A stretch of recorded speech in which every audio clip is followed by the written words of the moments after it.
Praise the Lord. കർത്താവിൻ്റെ ധന്യ തിരുനാമം ഈ പ്രഭാതത്തിൽ മഹിമപ്പെടുമാറാകട്ടെ. വീണ്ടും ഒരു പുതിയ പ്രഭാതം, ആയുസ്സിൽ കണ്ടിട്ടില്ലാത്ത ഒരു പുത്തൻ പുലരി നമുക്ക് കാണുവാൻ ദൈവമായ കർത്താവ് തന്ന ഭാഗ്യത്തിന്, ആയുസ്സും ആരോഗ്യവും ശേഷിപ്പിച്ചതിന് കർത്താവിന് എല്ലാ മാനവും മഹത്വവും അർപ്പിച്ചുകൊണ്ട് ഇന്നത്തെ വേദവചന ധ്യാന ചിന്തയിലേക്ക് പ്രവേശിക്കാൻ ആധാരമായി ഉൽപ്പത്തി പുസ്തകം 12-ാം അധ്യായം അതിൻ്റെ 2-3 വാക്യങ്ങൾ. ഉൽപ്പത്തി പുസ്തകം ജെനസിസ് ചാപ്റ്റർ 12 വേഴ്സ് 2 and 3 വായിച്ചു കേൾപ്പിക്കുന്നു. ഞാൻ നിന്നെ വലിയൊരു ജാതിയാക്കും, നിന്നെ അനുഗ്രഹിച്ച് നിന്റെ പേർ വലുതാക്കും, നീ ഒരു അനുഗ്രഹമായിരിക്കും. നിന്നെ അനുഗ്രഹിക്കുന്നവരെ ഞാൻ അനുഗ്രഹിക്കും, നിന്നെ ശപിക്കുന്നവരെ ഞാൻ ശപിക്കും. നിന്നാൽ ഭൂമിയിലെ സകല വംശങ്ങളും അനുഗ്രഹിക്കപ്പെടും.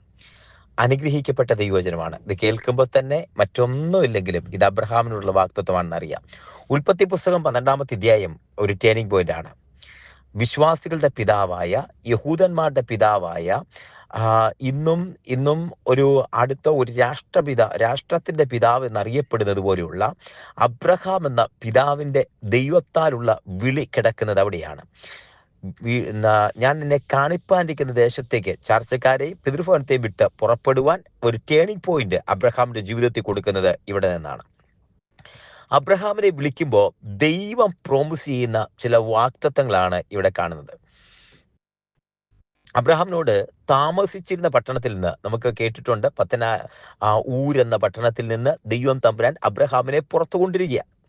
ആ ചെയ്തുകൊണ്ടിരുന്ന ജോലി അതെല്ലാം വിട്ടിട്ട് പുറത്തേക്ക് കൊണ്ടുവരുമ്പോൾ പറഞ്ഞു, ഞാൻ എവിടേക്കെന്നറിയാതെ എന്ന് എബ്രായത്തിൽ കൃത്യമായിട്ട് പറയുന്നു, വിളിക്കപ്പെട്ടാറെ എവിടേക്കെന്നറിയാതെ പുറപ്പെട്ടു. അങ്ങനെ പുറപ്പെട്ട അബ്രഹാമിന് ദൈവം കൊടുത്ത ഒരു പ്രോമിസാണ്, വാഗ്ദത്തങ്ങളാണ് നാം കേട്ടത്. ഈ വാഗ്ദത്തങ്ങൾ ഇവിടെ പറയാൻ കാരണം, ഈ വാഗ്ദത്തങ്ങൾ നമ്മൾ വായിക്കാൻ കാരണം, ഈ വാഗ്ദത്തങ്ങൾ നമ്മുടെ പിതാമഹനായ, വിശ്വാസികളുടെ പിതാവായ, വിശ്വാസത്താൽ രക്ഷ നേടിയ വിശ്വാസികളുടെ പിതാവായ നമുക്ക് അവകാശപ്പെട്ടു എന്നുള്ളത് കൊണ്ടാണ് ഈ വചനം വായിക്കാൻ കാരണമായത്. അബ്രഹാം നമുക്ക് പിതാവായി ഉള്ളത് കൊണ്ട് യഹൂദന്മാർ അങ്ങനെ ഒരു അഹങ്കാരം ഉണ്ടായിരുന്നു. എന്നാൽ എബ്രായ ലേഖനം പറയുന്നു, വിശ്വസിക്കുന്ന ഏവർക്കും പിതാവായി അബ്രഹാം ഉണ്ടല്ലോ.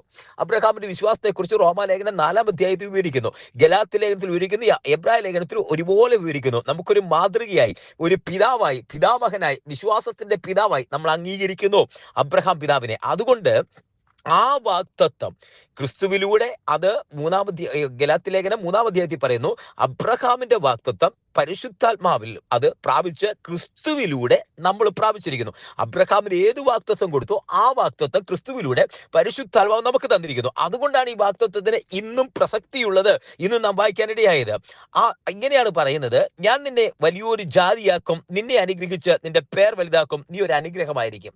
ഈ വാക്കുകളിൽ പേർ വലുതാക്കും, അനുഗ്രഹിച്ച് ജാതിയാക്കും ഒക്കെ ഉണ്ടെങ്കിലും അതിനപ്പുറത്ത് നീ ഒരു അനുഗ്രഹമായിരിക്കും എന്ന് പറയുമ്പോൾ ഈ ജാതിയായിരിക്കും, ഇതിനെല്ലാം അപ്പുറത്ത് നമ്മളെ നിത്യതയിൽ എത്തിക്കുന്ന ആ യേശു കർത്താവ്, അബ്രഹാമിന്റെ വംശാവലിയിൽ ജനിച്ച് യേശു കർത്താവിന്റെ രക്തത്താൽ വീണ്ടെടുക്കപ്പെട്ട് ആ വീണ്ടെടുക്കപ്പെട്ട നമ്മളെ നിത്യത വരെ എത്തിക്കുന്ന ഒരു വാഗ്ദത്ത നിവർത്തി ഇതിനകത്ത് കാണുന്നുണ്ട്. പിന്നെ പറയുന്നത്, നീ ഒരു അനുഗ്രഹമായിരിക്കും.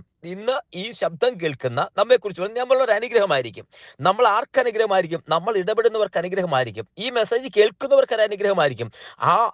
ഇനി അത് നമ്മൾ മറ്റൊരാളോട് പറയുമ്പോൾ അവർക്കത് അനുഗ്രഹമാകും, നമ്മൾ പറയുമ്പോൾ നമുക്കത് അനുഗ്രഹമാകും. ഈ അനുഗ്രഹത്തിന്റെ ഒരു വ്യാപ്തി അടുത്ത വാക്യത്തിൽ കൊടുത്തിട്ടുണ്ട്. അതാണ് ഇതിനകത്ത് പ്രസക്തമായ ഭാഗം. നിന്നെ അനുഗ്രഹിക്കുന്നവരെ ഞാൻ അനുഗ്രഹിക്കും. ഈ വാക്ക് ശ്രദ്ധേയമാണ്.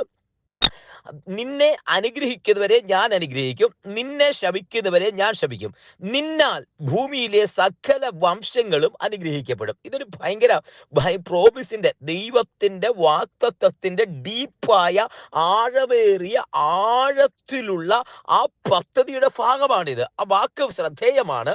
നിന്നെ അനുഗ്രഹിക്കുന്നവരെ ഞാൻ അനുഗ്രഹിക്കും എന്ന് പറഞ്ഞാൽ, ഒന്ന് ചിന്തിക്കണമേ, അബ്രഹാമിനെ ഒരാൾ അനുഗ്രഹിക്കുക എന്ന് പറഞ്ഞ, ഇപ്പോ നമ്മൾ വെളിയിൽ കാണുന്ന ഒരാൾ അബ്രഹാമിനെ അനുഗ്രഹിക്കുക. ഇപ്പൊ ഈ സന്ദേശം കേൾക്കുന്ന നിങ്ങളെ ഞാൻ അനുഗ്രഹിക്കുക. അപ്പം ഞാൻ അനുഗ്രഹിച്ചാൽ അത് ദൈവം അനുഗ്രഹിച്ചായിട്ട് കണക്കിടും. അത് നോക്കിയേ, നിന്നെ അനുഗ്രഹിക്കുന്നവരെ ഞാൻ അനുഗ്രഹിക്കും. ഈ മെസ്സേജ് കേൾക്കുമ്പോൾ അബ്രഹാമിനെ നോക്കിയിട്ട് ഒരു അബ്രഹാമെ നീ അനുഗ്രഹിക്കപ്പെട്ടവനാണെന്ന് പറഞ്ഞാൽ അവനെ ദൈവം അനുഗ്രഹിക്കും. ഈ മെസ്സേജ് കേട്ടുകൊണ്ടിരിക്കുമ്പോൾ നിങ്ങൾ പറയുകയാണ്, ഈ മെസ്സേജ് ഇടുന്ന ഈ വ്യക്തി, ഈ ഷൈജു വർഗീസ് അനുഗ്രഹിക്കും അനുഗ്രഹിക്കപ്പെട്ടവനാണെന്നൊരു വാക്ക് പറഞ്ഞാൽ ആ പറയുന്നവനെ ദൈവം അനുഗ്രഹിക്കുക. അതുപോലെ നിങ്ങളെ നോക്കി, നിങ്ങൾ അനുഗ്രഹിക്കപ്പെട്ടവനാണെങ്കിൽ നിങ്ങളെ നോക്കി ഞാൻ പറയുകയാണ് നീ അനുഗ്രഹിക്കപ്പെടുമെന്ന് പറയുമ്പോൾ, ഗോഡ് ബ്ലെസ് യു എന്ന് നിന്നോട് പറയുമ്പോൾ, നിന്റെ ആ അനുഗ്രഹം ദൈവം അങ്ങ് അപ്രൂവ് ചെയ്യുക. ഒരു ഭയങ്കരമായ ഒരു പ്രോമിസ് അതിനകത്ത് കിടക്കുന്നത്. നിന്നെ അനുഗ്രഹിക്കുന്നവരെ ഞാൻ അനുഗ്രഹിക്കും. നിന്നെ അനുഗ്രഹിക്കുന്നവരെ ഞാൻ അനുഗ്രഹിക്കും. അടുത്ത വാക്കാണ് ഇമ്പോർട്ടന്റ്. നിന്നെ ശപിക്കുന്നവരെ ഞാൻ ശപിക്കും. അപ്പൊ നമ്മുടെയൊക്കെ വേദന, നമ്മുടെ പ്രശ്നം എന്താണെന്നറിയോ? അവൻ എന്നെ ശപിച്ചല്ലോ, അവൻ അങ്ങനെ ശപിച്ചല്ലോ. ഇല്ല കുഞ്ഞെ, നിന്നെ നീ അബ്രഹാമിന്റെ വംശാവലിയിൽ, അബ്രഹാമിന്റെ പുത്രനായ ദാവീദിന്റെ പുത്രനായ യേശുക്രിസ്തുവിന്റെ വംശാവലിയിൽ നീ പെട്ടവനാണെങ്കിൽ ഇന്ന് ഈ വചനം കേൾക്കുമ്പോൾ ഒരു വസ്തുത മനസ്സിലാക്കണം. നിന്നെ ശപിക്കുന്നവരെ ഞാൻ ശപിക്കും, ദൈവം ശപിക്കും. നിന്നെ ശപിക്കുന്നവരെ ദൈവം ശപിക്കും. നിന്നെ അനുഗ്രഹിക്കുന്നവരെ യഹോവ അനുഗ്രഹിക്കും. നിന്നെ ശപിക്കുന്നവരെ യഹോവ ശപിക്കും. ഹല്ലേലൂയ. ഈ വചനം ഹൃദയത്തിനകത്തേക്കൊന്ന് പതിയട്ടെ. നിന്നെ ശപിക്കുന്നവരെ ദൈവം ശപിക്കും. നിന്നെ അനുഗ്രഹിക്കുന്നവരെ ദൈവം അനുഗ്രഹിക്കും. നിന്നെ ശപിക്കുന്നവരെ ദൈവം ശപിക്കും. ഇതൊരു പ്രോമിസാ. നിന്നെ നോക്കി ഒരാൾ പറയുക നീ നാശമായി പോകത്തേ ഉള്ളൂ, അവൻ നാശമായിരിക്കും. ഇതൊരു പ്രോമിസാ കുഞ്ഞേ. ഇതൊരു വാഗ്ദത്തമായി. എത്ര പ്രാവശ്യം അയ്യോ അവൻ എന്നെ കുറിച്ച് അങ്ങനെ പറഞ്ഞല്ലോ, അവൻ എന്നെ കുറിച്ച് കേൾക്കണം. നിന്നെ കുറിച്ച് ഒരാൾ മോശമായിട്ട് പറയുന്നുണ്ടെങ്കിൽ അവരങ്ങനെയായി തീരുമെന്ന്. ഇത് അബ്രഹാമിന് കൊടുത്തിട്ടുള്ള വാഗ്ദത്തമാ. ഇത് നിനക്ക് കിട്ടിയിരിക്കുന്ന വാഗ്ദത്തമാ. അബ്രഹാമിലൂടെ ജാതികൾക്ക് ഈ വാഗ്ദത്തം ലഭിച്ചിരിക്കുന്നത് എബ്രായ ലേഖനം 3:12 പറയുന്നു. അപ്പൊ ഈ വാഗ്ദത്തം അബ്രഹാമിന് കിട്ടിയിരിക്കുന്നത് കൊണ്ട് യേശുക്രിസ്തുവിലൂടെ ആ വാഗ്ദത്തം ജാതികളായി അവകാശം പ്രാപിച്ച് നമുക്കാണ് കിട്ടിയിരിക്കുന്നത്. നീ അനുഗ്രഹിക്കുന്നവർ നിന്നെ അനുഗ്രഹിക്കുന്നവർ അനുഗ്രഹിക്കപ്പെടും. അപ്പൊ നിന്നെ അനുഗ്രഹിക്കുന്നവർ അനുഗ്രഹിക്കപ്പെടണമെങ്കിൽ ആ അനുഗ്രഹം എൻ്റെ മേൽ വന്നിട്ടാ അതേ നിന്റെ മേലേക്ക് വരുന്നത്. ഒരുവനെ നോക്കി, ക്രിസ്തുവിലായി ഒരുവനെ നോക്കി അനുഗ്രഹിക്കപ്പെടട്ടെ എന്ന് പറയുമ്പോൾ എൻ്റെ മേൽ അനുഗ്രഹം വന്നിട്ട് അങ്ങോട്ട് വരുന്നത്.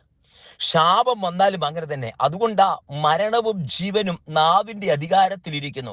അതിനെ ഇഷ്ടപ്പെടുന്നവൻ അതിനെ അനുഭവിക്കും. ഇന്ന് അതുകൊണ്ട് എപ്പോഴും പറയുന്നത് ദൈവത്തിന്റെ മുഖത്തേക്ക് നോക്കി പോസിറ്റീവായിട്ട് പറഞ്ഞു.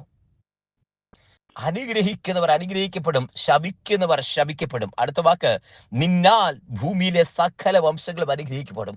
ഇതിനപ്പുറത്തൊരു പ്രോമിസ് ഇല്ല അബ്രഹാമിന് കൊടുക്കാൻ. അബ്രഹാം എന്ന് പറയുന്ന ദൈവത്തിന്റെ പിന്നാലെ ഇറങ്ങി പുറപ്പെട്ട ഈ മനുഷ്യനോട് ദൈവം തമ്പുരാൻ കൊടുക്കുന്ന പ്രോമിസാ, നിന്നാൽ അബ്രഹാമേ, നീ എന്ന് പറയുന്ന വ്യക്തിയാൽ ഭൂമിയിലെ സകല വംശങ്ങളും അനുഗ്രഹിക്കപ്പെടും. ഇന്ന് ഇസ്മായേൽ ആ വംശ പാരമ്പര്യത്തിലുള്ള എല്ലാവരുടെയും പിതാവ് അബ്രഹാമാണ്. യഹൂദ പാരമ്പര്യത്തിലുള്ള എല്ലാവരുടെയും പിതാവ് അബ്രഹാമാണ്. വിശ്വാസ സമൂഹത്തിന്റെ മുഴുവൻ പിതാവ് അബ്രഹാമാണ്.